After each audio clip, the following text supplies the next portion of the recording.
មានអតិជនជាច្រើនគាត់បានប្រើប្រាស់ជាមួយនឹងផលិតផលបដោះកោសិកាដែលយើងតែងតែនិយាយគ្នាលេងៗថាស្បែកមុខនឹងលាបទៅឲ្យវាដោះកោសិកាបានល្អទើបធ្វើឲ្យស្បែកមុខបងក្រាស់ប៉ុន្តែអតិជនខ្លះគាត់អត់ទាន់យល់ទេនៅពេលដែលគាត់លាបទៅមិនបានធ្វើឲ្យស្បែកមុខគាត់កម្ៅហើយរៀងខ្មៅជាងមុនអញ្ចឹងលោកគ្រូមកស្រាយចម្ងល់បងប្អូនឲ្យយល់ទាំងអស់គ្នា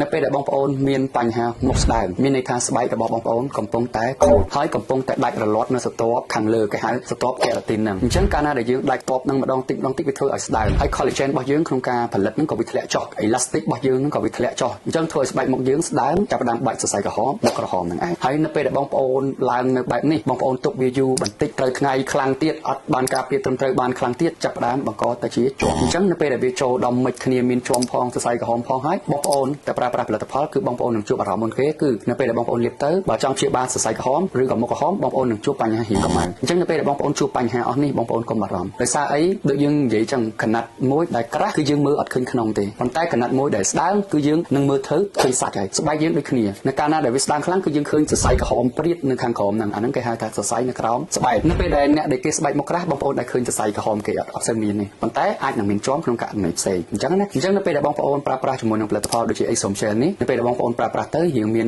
ឡើងកម្ៅឬក៏រៀងស្បែករៀងក្រាស់បដូរពណ៌តិចតួចបងប្អូនកុំបារម្ភនេះហើយគឺជាហេតុផលមួយដែលធ្វើឲ្យស្បែកបងប្អូនក្រាស់ហើយឲ្យបងប្អូនដោះបានល្អកោសិកាខាងលើអញ្ចឹងបងប្អូនលាបបន្តទៀតបានធម្មតាតមកទៀតយើងនឹងមានការថែទាំវាម្ដងតិចវាជួសជុលម្ដងតិចទើបឲ្យវាវិលមករកសភាពស្បែកយើងនឹងរៀងថ្លាមកវិញយើងលាបជាមួយនឹងសេរ៉ូមលាបជាមួយនឹងការពារបន្ថែមអញ្ចឹងទៅអញ្ចឹងបើបងប្អូនជួបជាមួយនឹងបញ្ហាដែលខ្ញុំរៀបរាប់អំបញ្ញមិញកុំទាន់បារម្ភបងប្អូនអាចប្រើប្រាស់ធម្មតាបានណាហើយបើសិនជាបងប្អូនមានបញ្ហាលើសលប់ដែលមានចម្ងល់ខ្លាំងក្លាដែលបងប្អូនអាចឈានមកដល់ clinic បានបងប្អូនអាចមកជួបខ្ញុំក៏បានដែរដើម្បីបញ្យល់ឬក៏ណែនាំបងប្អូនបន្ថែមក្នុងការព្យាបាលបញ្ហាបងប្អូនឲ្យបានល្អអញ្ចឹងបងប្អូនប្រើប្រាស់ផលិតផលចេញពី clinic ទៅបងប្អូនមានទំនុកចិត្តខ្ពស់ដោយសារមានអ្នកគ្រូពេទ្យនិងលោកគ្រូពេទ្យចាំប្រឹក្សាបងប្អូនរហូតដល់បងប្អូនទទួលបានជោគជ័យអូខេអរគុណបាយបាយ